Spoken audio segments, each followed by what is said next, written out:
बारामतीमध्ये पावसाने हाहाकार माजवलेला आहे आणि बारामतीमध्ये ढगफुटी सदृश्य पाऊस सुद्धा झालाय।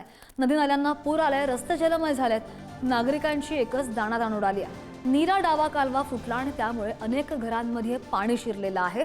बारामतीमध्ये पुराच्या पाण्यामध्ये अनेक नागरिक अडकून पडलेत आणि रात्रीपासून हे बचाव कार्य सुरू आहे। आतापर्यंत 8 नागरिकांना सुखरूप बाहेर काढण्यात यश सुद्धा आलंय। पूर परिस्थितीमुळे बारामतीमधील 3 इमारती सुद्धा खचल्याची माहिती आहे। तर उपमुख्यमंत्री अजित पवारांकडून पूर स्थितीची पाहणी सुद्धा सुरू आहे। सकाळी 6 वाजल्यापासूनच अजित पवार हे सक्रिय झाल्याचं पाहायला मिळत आहे। त्यांनी अनेक शेतकऱ्यांच्या बांधांवर जाऊन नुकसानीची पाहणी केलेली आहे आणि त्यामुळे नुकसानीचे पंचनामे करून नुकसान भरपाई द्यावी यासाठी सुद्धा त्यांनी निर्देश दिले।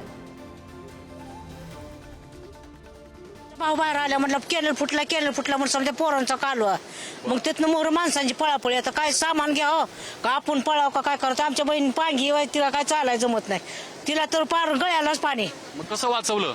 माणस पोरांनी ओढीत नेली, तिच्या गुडघ्याला खार काटलं तरी नेली ओढीत। मग ती काय ती बाहेर कशी तर काढली, ओढून समजे घरात पाणी, कुणाचं गॅस समजा भिजल्या, समजा कपडे भिजल्या, ती हातरायची कामरायचं काहीच राहिलं नाही। तुम्ही वाचवलं या सगळ्या इथल्या लोकांना, काही लोकांना मदत केली, कशी परिस्थिती होती, कसं बचाव कार्य केलं? परिस्थिती इतकी आउट होती, नकोशीच डोळं, काही कोणाला मिळच लागला सुसाना। एक तर बहिणी असल्या आमच्या, दोन्हीला हे होत्या बहिणी, मला येत नव्हत्या त्यांना काही नाही। दोघं तिघं नाही मुखाला करून उचलली, पहिली पाण्याच्या बाहेर टाकली। परत माझी मंडळी मोठमोठ्याने ओरडायला लागली, तिला बी उचलली, पाण्याच्या बाहेर घेतली पोराने आमच्या 2 जणांना। मग ती इकडं परत पळालो, ही इकडचं बघितलं। परत आमच्या भावाचं तिकडं सून आमची अडकली, ते भाऊजाई सून, त्यांना बाहेर काढले। 5 जण होतो, पाहुणे आलेले होते, मी पण होते, आमची मुलगी होती, सगळं होतं।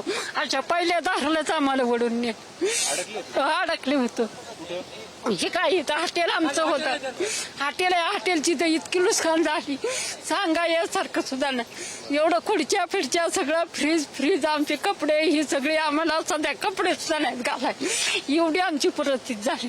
पैसे गेले, दागिने गेले, पुन्हा पासबुक गेले, काय सुद्धा आमच्याकडे राहिलं नाही। आमचं सगळं वाहून गेलं, टपऱ्या फिपऱ्या आमच्या सगळं होतं। एवढं जेवढं जी होतं ना, काही असं काही बघायला सुद्धा नाही राहिलं। पुरं वाहून गेली असती पण सोडली बराबरा माणसांनी। आणि कॅनेल आम्हीच बघितला, 2 वाजता इकडं पाणी जास्त आलं।